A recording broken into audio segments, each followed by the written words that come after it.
We are in an emergency. Mayday, desastres aéreos. Esta é uma história real. As reconstituições foram baseadas em uma transcrição original do controle de tráfego aéreo. Deve ter sido uma das mais espantosas histórias da aviação de todos os tempos. Uma história que ainda é difícil de se acreditar. Um avião cheio de passageiros fora de controle a 5.100 metros e o piloto está preso fora do avião. Na cabine do piloto, 3 comissários de bordo apavorados seguram as pernas do piloto. Mayday, Mayday, Mayday! Precisamos de ajuda! Mayday! Nos controles, um jovem copiloto está lutando para levar o avião ao aeroporto mais próximo. As vidas de 87 passageiros e da tripulação estão por um fio. Muitas pessoas dizem, não vai acontecer comigo. Mas isso sempre pode acontecer. Eu pensei que fosse morrer. Pensei que fosse morrer mesmo. Esse bizarro acidente pôs à prova os limites da sobrevivência humana. E a investigação que se seguiu não apenas expôs os erros por trás dele, mas também levou a novas maneiras de evitá-los. Explosão na cabine. Aeroporto Internacional de Birmingham. Para a tripulação do voo da British Airways de Birmingham, Inglaterra, para Málaga, na Espanha, o dia 10 de junho começou como qualquer outro. Velhos amigos em vias de fazer um trabalho que adoram.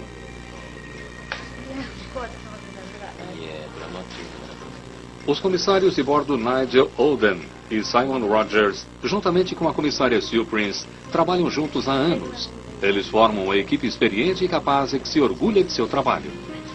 No aeroporto de Birmingham, todos os membros da tripulação e todos os pilotos se conheciam. A gente se tratava pelo primeiro nome. Simon era um grande amigo meu. A gente costumava sair para tomar uma cerveja ou comer alguma coisa, sei lá, o que fosse. Todo mundo era amigo de todo mundo. O novo membro do grupo era Alastair Atkinson. Experiente copiloto, ele acabara de chegar de Manchester aquela manhã.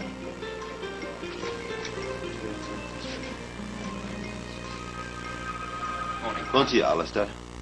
Pode entrar. Tim Lancaster é o comandante. Ele já é piloto comercial há 21 anos. Bem, é melhor começar. John Hayward, chefe dos comissários de bordo, chega para dar as instruções finais à tripulação. Bom dia a todos. Bom dia. Nag, aquele é o primeiro oficial? É, ele veio de Manchester. Ah, sei. É bom ver uma cara nova. Muito bem. Agora algumas questões de segurança. Antes da decolagem, o copiloto dá uma volta ao redor da aeronave para verificar se há alguma coisa errada na parte externa. Na cabine do piloto, o comandante Tim Lancaster revisa um diário de bordo da manutenção do avião feita no dia anterior. Está tudo certo? Está. Pelo visto, acabou de sair da manutenção. Nada demais. Só mudaram para a brisa. Muitos dos passageiros conhecem bem o voo e estão ansiosos por uma viagem relaxante até a Espanha. Eu ia pegar um avião para encontrar a minha mãe. Minha irmã e eu íamos nos encontrar com ela para uma semana de férias. Uma semana só de mulheres. Eu moro no sul da Espanha e 2 ou 3 vezes por ano eu volto para ver os meus netos e também a minha mãe. E todos vivem perto de Birmingham. E essa é a rota que eu geralmente faço, Málaga a Birmingham. Senhoras e senhores, aqui é o comandante falando. Meu nome é Tim Lancaster. Bem-vindos a bordo desse voo da British Airways para Málaga. Infelizmente... Ele parecia bem à vontade e bastante jovial. Está um dia lindo em Málaga. O céu está azul e o sol está brilhando. É relaxar e aproveitar o voo. E nós esperamos levá-los até lá dentro do horário. Torre de Birmingham, aqui é um Speedbird 5390 pronto para decolar. Speedbird 5390, livre para decolar. Senhoras e senhores, vamos mostrar agora procedimentos e equipamentos de segurança. Como são informações de seu interesse, pedimos que observem e ouçam com atenção. Acionando motores. Ligar número 2. As saídas de emergência estão... A comissária de bordo nos mostrou as saídas de emergência e todos os dispositivos de emergências. Claro, ninguém estava realmente prestando atenção. Um sujeito estava bem desligado, estava lendo. E as pessoas não estavam mesmo se importando, porque todos nós já havíamos voado antes. E isso não tem tanta importância. Pode-se encher de ar utilizando-se o bocal e há um apito para chamar a atenção.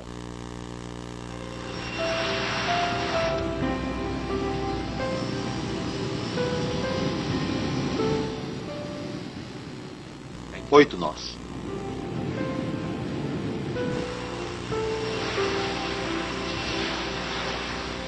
O BAC-111 era conhecido como o Jeep dos Céus. Um burro de carga de fácil manutenção e com um bom histórico de segurança. Com 43 toneladas, esse casco pressurizado está carregando 81 passageiros e uma tripulação de 6 membros e está agora subindo a 7.000 metros. Em pouco mais de 2 horas eles deverão estar na Espanha. Apenas um acidente catastrófico poderia tirar esse avião dos céus. 2 minutos após a decolagem, os pilotos ligam o piloto automático. Tim Lancaster tira os cintos de segurança e dá uma relaxada. Eu fui até a cabine para perguntar ao Tim e ao Alastair o que eles gostariam de beber. Gostariam de um chá? Por favor, o de sempre. Leite com um pouco de açúcar. E eu disse, é pra já. Só vai levar uns minutos. Agora já se passaram quase 13 minutos desde a decolagem e a 5.200 metros eles estão a apenas 1.500 metros de sua altitude programada. Mas então, em uma fração de segundos, tudo muda.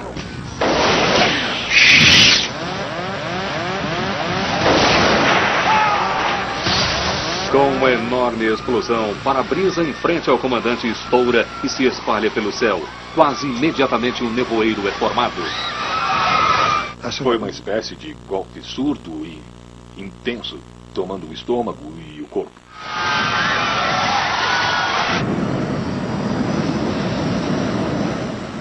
Estávamos mergulhando. E aí começamos a balançar violentamente assim. Eu pensei, meu Deus, é uma bomba.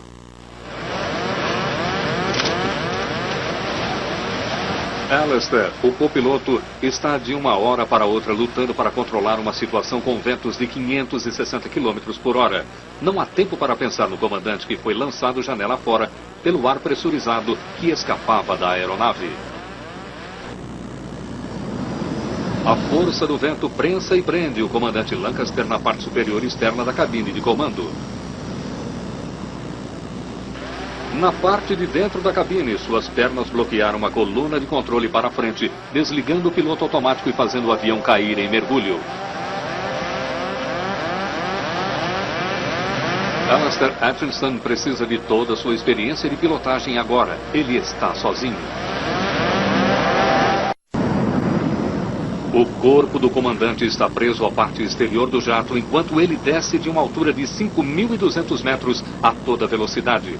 Os aceleradores estão bloqueados para frente, aumentando a velocidade para quase 640 km por hora. Enquanto o copiloto luta para ter o avião sob controle, o comissário de bordo, Nigel, pôde ver seu comandante ser sugado para fora. Quando olhei, a porta da cabine do piloto estava em cima dos controles. E tudo o que pude ver foi o Tim, do lado de fora da janela. Eu saltei por cima, coloquei um pé em um dos pés do comandante e o outro pé estava abaixo, do lado do assento dele. Agarrei-o antes que ele fosse sugado para fora completamente. Nigel Oden se agarra ao comandante a fim de tentar salvá-lo. Fora, rajadas de vento a menos de 17 graus centígrados e a 630 km por hora se chocam contra o corpo de Tim Lancaster. O furacão na cabine de comando está provocando enormes problemas para Atkinson. Mayday, Mayday, Mayday! Londres, aqui é Speedbird 5390! O controle de tráfego aéreo consegue ouvir seus gritos de socorro, mas a tempestade que avança a cabine adentro abafa as respostas deles. O pé do comandante ainda está pressionando a coluna de controle e Alastair está lutando para conseguir pleno controle do avião. Ele agora está mergulhando através de uma das rotas aéreas mais movimentadas no mundo, ou perigo adicional de uma colisão em pleno ar.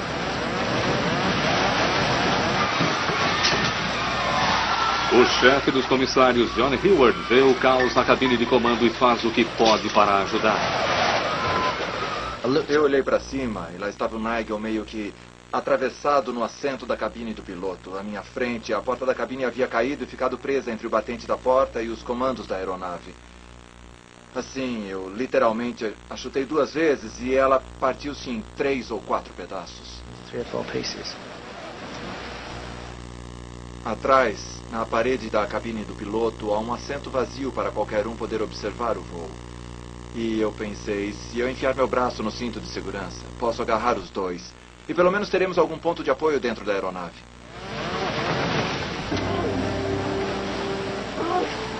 Alistair, que nunca havia voado antes com essa tripulação, precisa deixá-los com seus próprios meios e se concentrar em conseguir segurança para o avião. Ele agora tem o controle dos comandos. John e Nigel conseguiram arrancar o pé do comandante da coluna de controle. Mas, em vez de diminuir, Atchison decide continuar a rápida descida. Isso irá rapidamente tirá-lo do caminho de qualquer outro tráfego aéreo e levá-lo a uma altitude mais baixa, onde não será necessário o equipamento de oxigênio. A longa permanência a grande altitude leva ao risco de falta de oxigênio, e essa antiga aeronave não está equipada com oxigênio para todos os passageiros a bordo. O indicador de velocidade alcança o vermelho. Posição de emergência. Braços atrás da cabeça. Fiquem todos na posição de emergência. Fiquem todos na posição cabine, os de outros 2 comissários, Sue Prince e Simon Rogers, estão tentando preparar os passageiros para o que esperam, na pior das hipóteses, seja uma aterrissagem de emergência. BA 5390, Mayday, Mayday, Mayday, emergência, despressurizando! Eles mergulham 3.300 metros em apenas 2 minutos e meio. Mas, quando nivelam e diminuem para 300 km por hora, o corpo do comandante não está mais preso à parte de cima e deslizou para a lateral do avião. Emergência, despressurização no radar indo a 196, descendo ao nível de voo 100, no radar indo a 195. Abrindo o caminho do fundo da cabine, o comissário de bordo, Simon Rogers, vê agora pela primeira vez um ambiente caótico na cabine do piloto. A aeronave conseguiu chegar a um equilíbrio de voo e o Simon chegou lá de trás. Nigel estava começando a sentir dor nos braços e eu sabia que ele não iria soltar até que tivesse certeza de que Tim não voaria pela janela. Nossos olhos mostravam medo e estávamos todos muito preocupados. Pensávamos, Tim vai morrer ou nós vamos morrer. E isso é o que eu pensava. Mas dependia de Alistair e dependia de nós 3. Simon, John e eu. A gente tinha que aguentar até o fim. Mayday, Mayday, Mayday! Tudo o que me lembro é dos braços do Tim balançando violentamente. Os seus braços pareciam ter 1,80 m de comprimento. Nunca vou esquecer disso. Os olhos dele estavam completamente abertos. O rosto dele batia no vidro e ele não piscava. Eu olhei, pensei e disse para o John, eu acho que ele deve estar morto. Ele está morto. Aí eu disse, vocês vão precisar segurar. Eu não consigo segurar mais. Eu não estou sentindo os meus braços.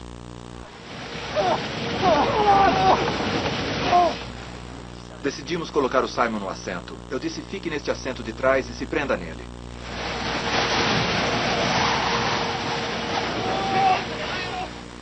Com o Simon sentado, soltamos as pernas do Tim que estavam entre a coluna de controle e o assento. E aí prendemos o pé dele por trás do assento do comandante. O Simon colocou suas mãos na parte de cima e ficou segurando seus tornozelos para baixo.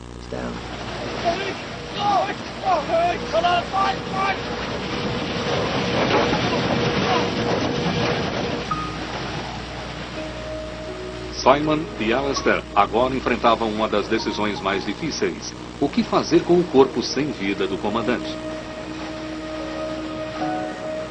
Nenhuma palavra foi dita, mas por um momento, o pensamento que passou entre eles foi que a melhor coisa seria simplesmente soltá-lo.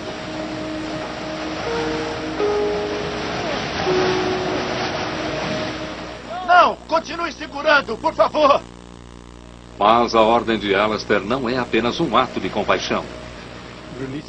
Soltando o corpo na posição em que se encontrava, ele teria ido perto da parte superior da asa e poderia ter danificado a borda de ataque da asa. Se chegasse até a asa, poderia muito bem ir até o motor. Muitos danos poderiam ser provocados se o corpo fosse solto.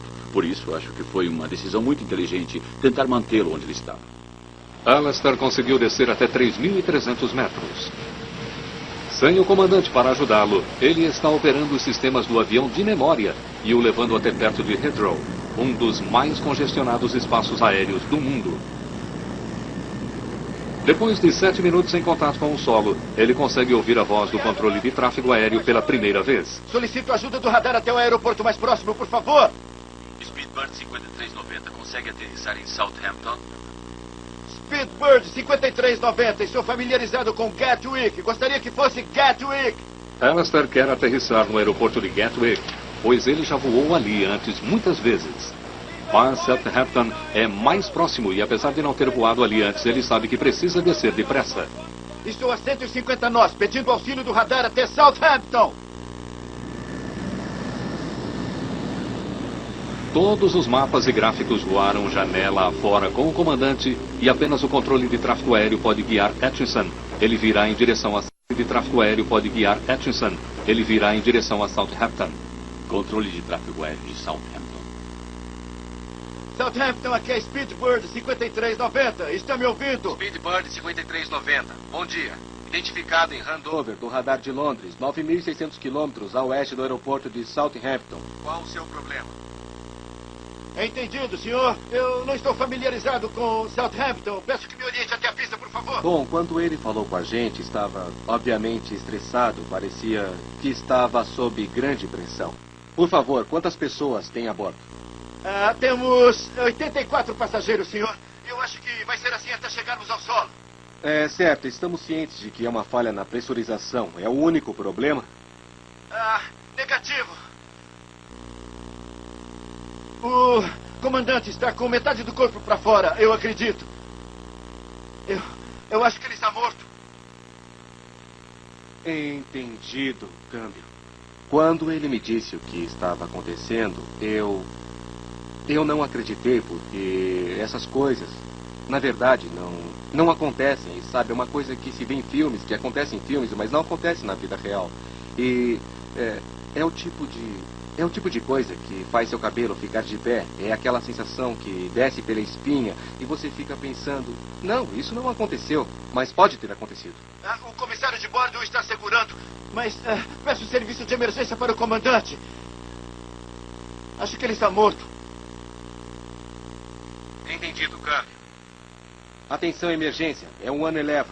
Randall contata os serviços de emergência na primeira oportunidade. Câmbio.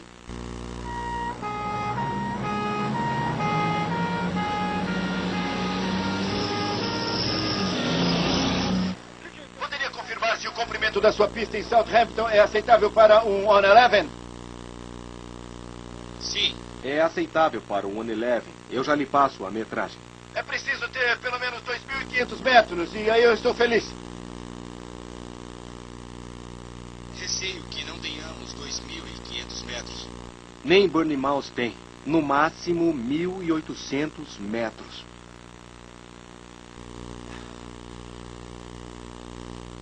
$53,90. Isso é satisfatório. Atchison está preocupado com o fato do avião estar acima do seu peso máximo de aterrissagem, cheio de combustível para uma viagem a Málaga. Se a pista não for longa o suficiente, ele enfrentará mais problemas. Quando ele perguntou sobre os 2.200 metros, o que o preocupava era saber se a aeronave poderia realmente parar na pista, se os pneus iriam estourar ou se ele acabaria saindo no fim da pista. $53,90. Muito obrigado. Estamos com 3 verdes e flaps a 45. Assim, estamos prontos para a aproximação. Mas, por favor, facilite as coisas para nós. Tudo bem, pode deixar. Você vai ter preferência. Todo o treinamento de um piloto de avião de passageiros é feito com 2 pilotos. Ambos em perfeitas condições na cabine do piloto. Um tripulando a aeronave e o outro fazendo todos os exercícios de emergência. E o que de fato tínhamos era o comandante estendido do lado de fora da janela. Pelo menos uma pessoa segurando suas pernas e Alastair pilotando a aeronave. Speedbird 5390 está a 14 quilômetros do solo e livre para aterrissar. Entendido, senhor. Fale comigo. Mantenha contato constante. Preciso de toda a ajuda possível. Entendido. Terá condições de parar a aeronave na pista e evacuar todos os passageiros.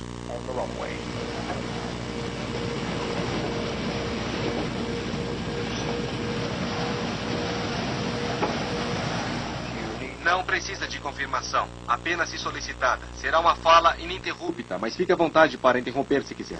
5390. Muito obrigado. Já estou vendo a pista. Obrigado. Livre para aterrissar. – 32 minutos depois de levantar voo com 81 passageiros, um tanque quase cheio e o comandante lançado janela fora, Alastair Hutchinson tenta a mais difícil aterrissagem de sua carreira.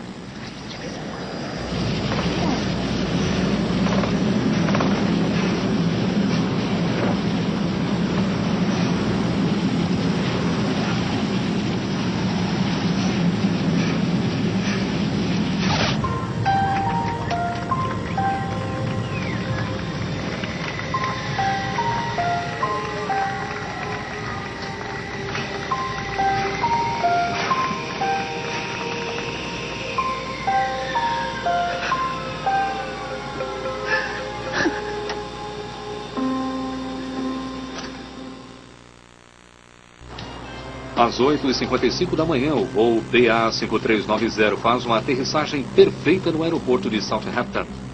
Imediatamente, veículos de emergência cercam o avião. Bombeiros retiram o corpo do comandante e levam dali os passageiros e a tripulação.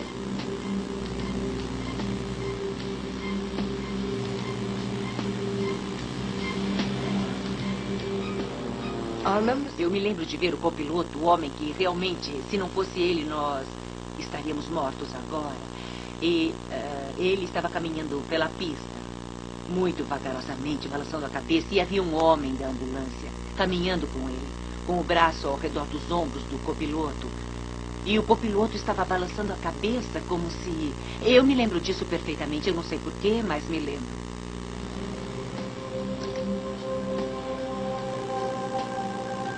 Alastair Hutchinson conseguiu realizar uma notável proeza de pilotagem, quase sem precedentes na história da aviação.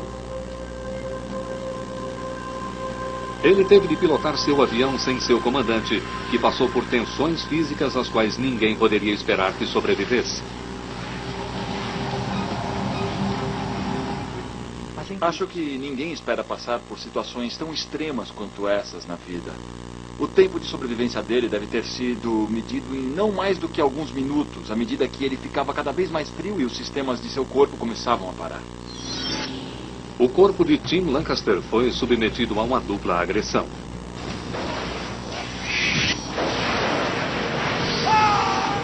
A violência física que o jogou para fora do avião e o frio extremo, mais a falta de oxigênio a 5.000 metros. Cada 300 metros de altitude provocam queda de temperatura de 2 graus centígrados. Assim, a temperatura fora do avião deveria ser de cerca de 17 graus negativos. O vento extremamente gelado fez com que seu corpo perdesse calor muito rapidamente. Ele teria mergulhado na semiconsciência e depois na inconsciência. E a menos que a temperatura do seu corpo caísse muito, ele acabaria morrendo como resultado do frio excessivo naquele ambiente. Apesar do trauma que o corpo do comandante Lancaster sofreu, houve uma virada final em sua história.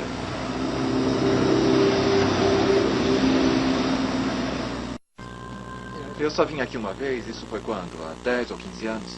Em Oxfordshire, John Hayward e Nigel Oden estão visitando um dos membros de sua tripulação que partilhou sua horrível experiência. Aí está ele. Oi, amigos. John, como vai? Que bom te ver, Eu que digo. Como vai, Tim? Entrei. É bom ver vocês, amigos. É muito bom. O comandante daquele voo fatal, Tim Lancaster, de alguma forma sobreviveu àquela horrível experiência.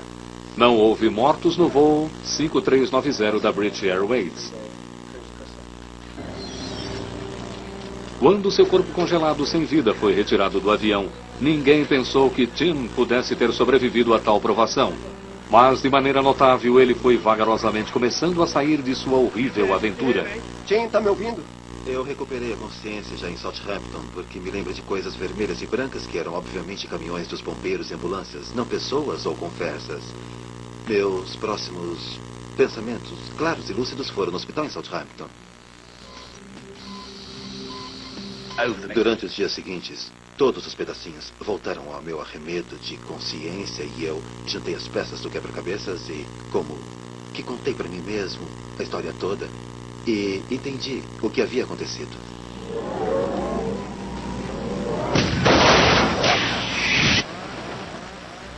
Houve um estouro e o barulho daquele ar escapando, mas eu me lembro de ver o para-brisa se deslocando da aeronave e ele então voou embora como uma bala, desapareceu no ar. E eu acho que houve ainda um estouro ainda maior. E eu tive a sensação de ir para cima.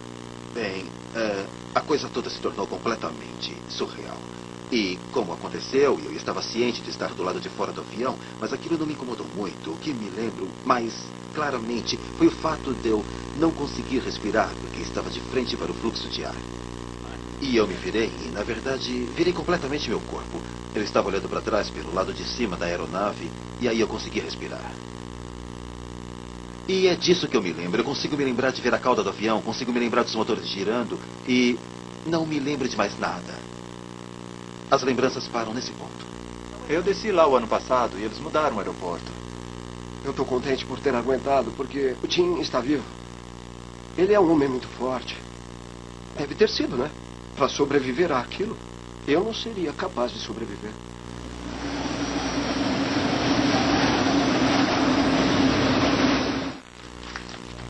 Olha que situação dramática. É verdade. O fato de Tim Lancaster ter sobrevivido foi algo quase milagroso. Ele esteve a poucos minutos da morte. Foi a pilotagem de Alastair Atkinson que salvou a vida do piloto. A rápida decisão de pousar o avião no solo em apenas 22 minutos salvou Lancaster de morrer devido aos efeitos da exposição. E por pura sorte, o trauma físico que ele sofreu foi limitado. Abrangia uma fratura de osso no braço e punho direitos, um polegar esquerdo quebrado, equimoses, ulcerações produzidas pelo frio e choque. Surpreendentemente, dentro de 5 meses, Tim Lancaster conseguiu se recuperar completamente e estava voando novamente. Speedbird 5390, Mayday! Claro que o comandante não foi o único a passar por essa horrível experiência. Lutar com os controles enquanto a tempestade assolava a cabine do piloto era algo para o que nenhum piloto comercial poderia ser treinado. Se não estiver bem confortável, me avise. Esses jovens estagiários da Real Força Aérea estão entre os poucos pilotos capazes de entender a experiência pela qual Atkinson e sua tripulação passaram. Eles estão passando por uma simulação de uma descompressão explosiva nessa câmara hipobárica. A câmara reproduz os efeitos de uma janela estourando a 7.600 metros. Verificado e funcionando. Todas as conexões? Verificado. Consult check. Confirmado. Completos, pronto para as instruções do oficial médico. Subindo para 2.400 metros a 1.200 metros por minuto. A pressão atmosférica é inicialmente marcada para 2.400 metros. Essa é a pressão dentro de uma cabine lacrada da maioria das aeronaves comerciais. Qualquer um consegue sobreviver ali por várias horas sem efeitos danosos. Qualquer nível mais alto do que esse torna a experiência muito diferente. Todos os alunos deverão mostrar com um nítido polegar para cima que estão prontos para a descompressão. 8 polegares. Recolham os polegares, alunos, e preparem-se para a descompressão rápida. 5, 4, 3, 2, 1, agora. A névoa na câmara hipobárica é idêntica à fumaça formada quando a janela estourou no BA-5390. No momento da descompressão abrupta, o ar na cabine não consegue mais reter seu vapor d'água, que é então liberado na atmosfera como a névoa.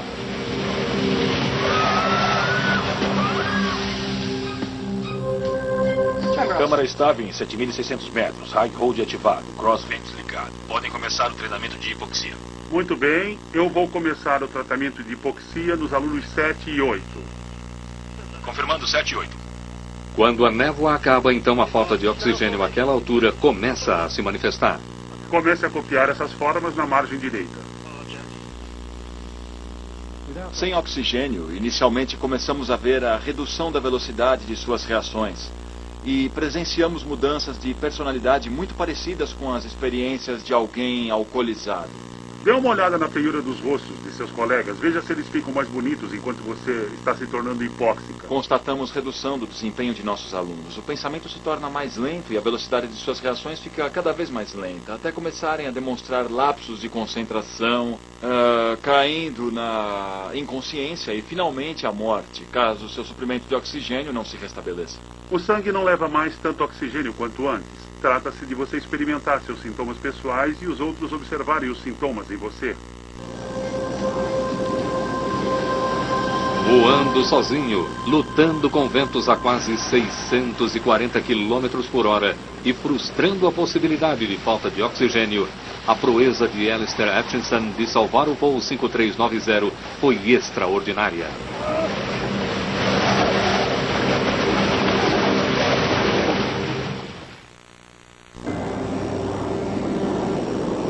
Mesmo enquanto a crise se desenrolava, investigadores de acidentes se dirigiam apressadamente a Southampton para encontrar uma explicação.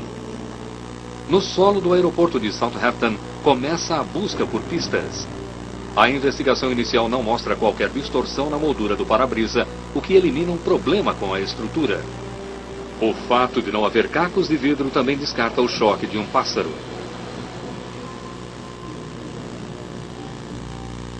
Stuart Cullen, investigador sênior do Departamento de Investigação de Acidentes Aéreos, tem poucas informações para ir adiante.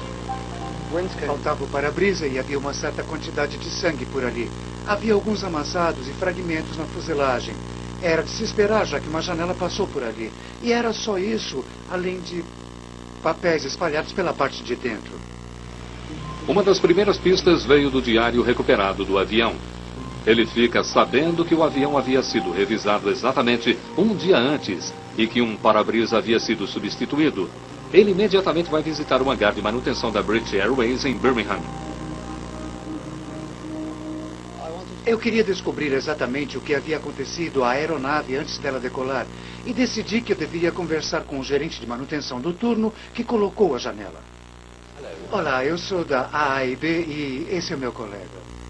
O que eu gostaria de fazer hoje é apenas saber exatamente o que aconteceu durante aquela troca padrão e como ela foi feita.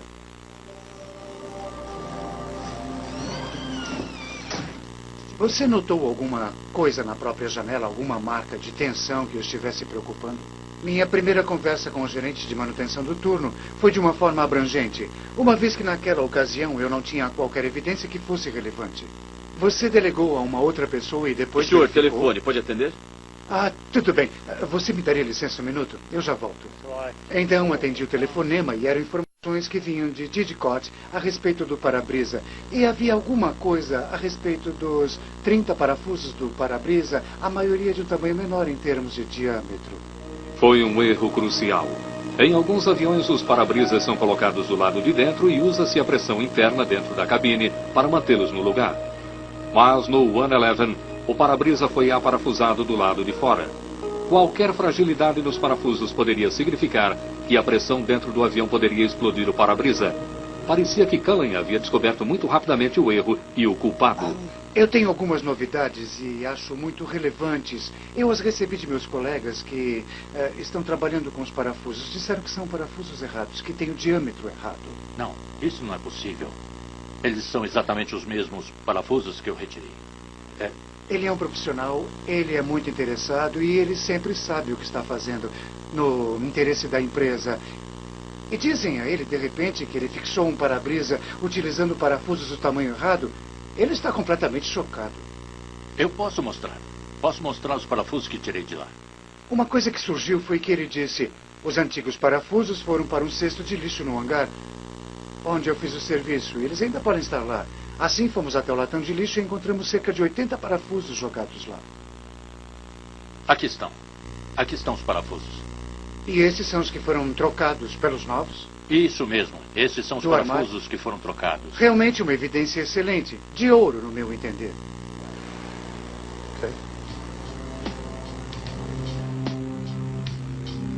Comparando o manual de manutenção com o que o engenheiro havia lhe dito, Cullen é capaz de identificar claramente a primeira parte da sequência. O que deu errado na noite anterior, quando a janela do BAC 111 fora substituída. Nós repassamos toda a série de acontecimentos que ocorreram. Descobrimos que havia algo em torno de 13 anormalidades que nos levaram ao tamanho dos parafusos. E se qualquer uma delas o fizesse pensar, a sequência de acontecimentos não teria continuado. Não haveria acidente.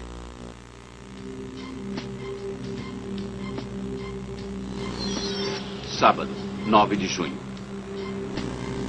O engenheiro havia chegado cedo para seu turno. E mais ou menos às 4 da manhã, ele começou a trabalhar, removendo o velho para-brisa do avião.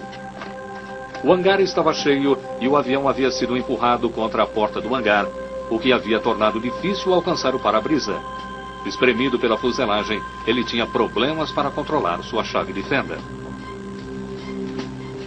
O para-brisa que ele havia retirado tinha sido fixado com parafusos de comprimento errado. Entretanto, eles foram ainda suficientemente fortes para segurar o para-brisa, que aguentou durante 4 anos sem um arranhão. Mas ele era um engenheiro consciencioso e decidiu que iria substituir os antigos parafusos por novos quando instalasse o novo para-brisa. Ele preferiu não ir ao catálogo e verificar a peça de que precisava. Em vez disso, foi direto ao almoxarifado. Bom dia. Bom dia. Ali ele comparou visualmente os parafusos novos com os que havia tirado do para-brisa. Sua equiparação visual era boa e ele encontrou na gaveta alguns parafusos novos exatamente do mesmo tipo. Eu preciso de 97Ds para o para-brisa de 111 e preciso de parafusos novos. Mas no 111 é 8D. Mas esse é um 7. Acabei de tirar de lá. De qualquer maneira, eu não tenho nenhum 7. Tudo bem. Vou tentar no depósito. O almoxarife sabia quais parafusos o engenheiro deveria estar procurando, mas o engenheiro preferiu ignorar seu conselho.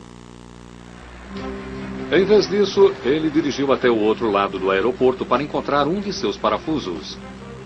Eram agora cerca de 5h15 da manhã, e em um canto escuro do hangar, ele continuava sua busca de novos parafusos, idênticos aos que havia retirado do avião. Mas na obscuridade, sua sorte finalmente se acabou. Ele pensou que fossem iguais, mas não eram. Ele apanhou parafusos apenas cerca de 0,02 de uma polegada mais estreitos para o serviço.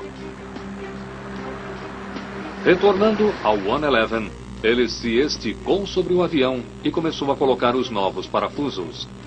Trabalhando em uma posição cujo ângulo não lhe permitia ver que os novos parafusos não se encaixavam corretamente.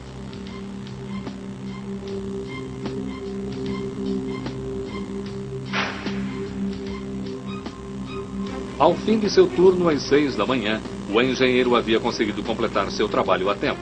O avião estava agora pronto para ser entregue ao comandante Lancaster e sua tripulação.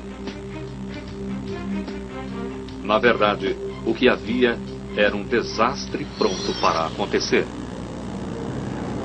Na manhã do dia seguinte, o 111 estava a 5.200 metros de altura. A diferença na pressão estática entre o casco vedado do jato e a atmosfera rarefeita estava subindo rapidamente a meia tonelada por metro quadrado. Essa pressão estava procurando um ponto frágil e o encontrou. Para Cullen, descobrir o que aconteceu naquela noite foi apenas o primeiro passo. Ninguém havia escondido dele o que havia feito, mas ele sabe que precisa ir mais fundo para entender as razões por trás dessa horrível sequência de acontecimentos. Por que o engenheiro fez o que fez? E se esse foi um incidente isolado ou um sinal de um problema maior? A investigação de acidentes em aeronaves consta de 2 partes. A primeira é o que aconteceu. E essa é, em geral, a parte mais fácil. Na segunda parte é por que aconteceu. Por que o engenheiro ignorou as normas, não examinou os manuais técnicos e ignorou o conselho útil? A busca de Cullen por respostas estava seguindo seu próprio caminho. Achamos que se conversássemos com as pessoas sem as prevenir, nós conseguiríamos mais informações, porque elas ficariam mais livres para falar. Achamos que se as avisássemos formalmente como deveria ser, elas não falariam nada. Café? Por favor. Que tal o hotel? Bom, normal. Eles decidem conversar com o engenheiro longe do hangar, em um acolhedor quarto de hotel. Bom, obrigado por ter vindo. Para conseguir informações sobre os métodos dos engenheiros de manutenção, Cullen faz então algo que ninguém havia feito antes. Ele traz um psicólogo especializado em comportamento. A aeronave fica sempre no hangar quando você está fazendo aquele tipo de serviço? Já se utilizou a ajuda de psicólogos anteriormente para tentar analisar por que os pilotos cometem erros sob pressão. É uma disciplina chamada fatores humanos. Mas em 1990 ninguém havia ouvido falar em se utilizar fatores humanos em engenharia. Eu queria uma opinião profissional daquilo que seria a área psicológica. Eu esperava, com relação ao gerente de manutenção, que isso lhe desse a confiança de que tentávamos ser imparciais e que iríamos até o fundo. Quando você retira os parafusos, você vai direto ao catálogo de peças ou apenas substitui? Normalmente, se retiramos um conjunto de parafusos e são os mesmos, a gente simplesmente vai pegar novos no armário. Certo. Você acha mais fácil fazer isso visualmente? Foi assim neste caso, a partir dos parafusos que retirou? Sim, porque são os mesmos parafusos retirados e os mesmos parafusos serão colocados. Sei, se funcionou antes, são os parafusos certos. Sim, só substituindo o velho por novo. E já haviam sido usados. De certa forma, ficamos horrorizados que eles admitissem aquelas coisas para nós. Porque, afinal de contas, eles estavam orgulhosos do que faziam. Porque se eles estivessem utilizando tais práticas, ficariam calados a respeito disso, eu acho. Se eu tivesse de ir checar nos computadores quais parafusos eu precisaria, que peças e como encaixá-las, possivelmente a aeronave ainda não estaria pronta. Bom. Então, quando você está fazendo o serviço, como você é um engenheiro experiente, você não segue as normas o tempo todo como faria se estivesse treinando um novato? Não normalmente. A gente faz assim há anos. Se tivéssemos de seguir as normas, tudo demoraria o dobro. Sim, acho que isso é normal. Então, você acha que confiou mais em seu próprio conhecimento do que no conhecimento do supervisor do almoxarifado? Bom, eu sou engenheiro. Retirei parafuso 7D, por isso coloquei de volta parafuso 7D. É isso, não vejo problema. Parece lógico, não é? Todo o empenho deles era apressar o trabalho através da sua base. Eles tinham muito trabalho chegando e tudo era feito à noite. Em muitos casos, tinham mais trabalho do que poderiam dar conta. E eles desenvolveram pequenos estratagemas para contornar aquilo. Os investigadores nunca haviam elaborado um relatório de acidente como esse. Trabalhando com um psicólogo, Cullen desenvolveu uma maneira completamente nova de utilizar fatores humanos para explicar por que esse acidente aconteceu. Eles descobriram pressões no hangar que levaram um engenheiro competente a cometer erros potencialmente fatais quando tinha certeza de estar fazendo a coisa certa. Esse enfoque psicológico levou à prevenção de acidentes aéreos a um novo nível.